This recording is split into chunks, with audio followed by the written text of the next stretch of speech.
Oui, c'est vrai. On parle tout le temps des chagrins d'amour et très peu, voire quasiment jamais, j'ai jamais entendu le sujet, des chagrins d'amitié. Et pourtant, l'amitié, c'est de l'amour.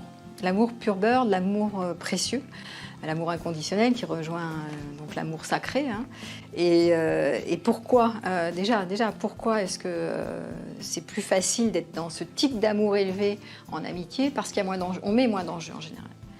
Et parce que nos amis, ce sont des personnes à qui on se confie. Hein, il y a la notion de confidence dans l'intime. Hein, je peux vraiment dévoiler mon intime. Pas pour tous, mais souvent quand il y a des amitiés, des chagrins d'amitié, c'est parce que j'ai vraiment projeté sur cette personne que je pouvais tout lui dire et qu'elle m'accueille pour qui je suis et qu'en même temps ça allait durer pour toujours. Ce personnage vraiment idyllique, hein, comme un peu l'âme sœur, hein, la personne sur qui je pourrais compter toute ma vie, surtout et même parce que je la vois pas beaucoup. On n'a pas besoin de voir beaucoup nos amis en fait. Hein, pour être en lien avec eux, vous savez, alors que pour le compagnon, le partenaire amoureux, bah alors voilà, faut investir beaucoup de temps avec. C'est ça, c'est ce lien-là qui nous crée tant de chagrin quand la personne disparaît ou nous trahit, parce qu'elle peut soit mourir, soit trahir, c'est-à-dire décider de plus investir le lien. Et ce chagrin d'amitié, très souvent, il est à la hauteur de ce qu'on a investi. Quand les enfants, ça me fait penser au doudou. Vous savez, on a le doudou et le doudou, c'est tout pour nous. Ce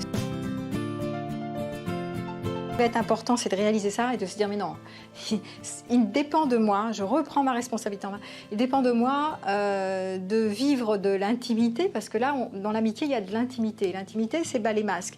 C'est je peux tout te dire, tu peux tout me dire, et on ne se juge pas, on s'accueille pour qui on est, d'accord? Et donc, ce truc de non-jugement, on peut le trouver avec d'autres personnes. Mais oui, ça ne dépend que de nous, d'être authentique, de jouer à bas les masques, et de se créer des liens de bienveillance avec d'autres ES. Donc on peut se réapproprier cette part et se dire je vais décider de m'engager à investir des liens qui sont authentiques et bienveillants et à m'entourer de personnes qui sont comme ça.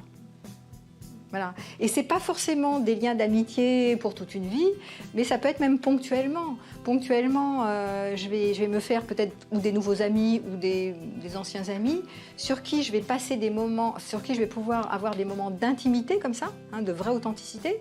Et ça va être très profond, il y aura beaucoup de profondeur et de joie à partager, hein, notre intime. Et déjà, je serai nourrie pour ça. J'ai pas forcément de besoin de délivrer tout sur une et une seule personne.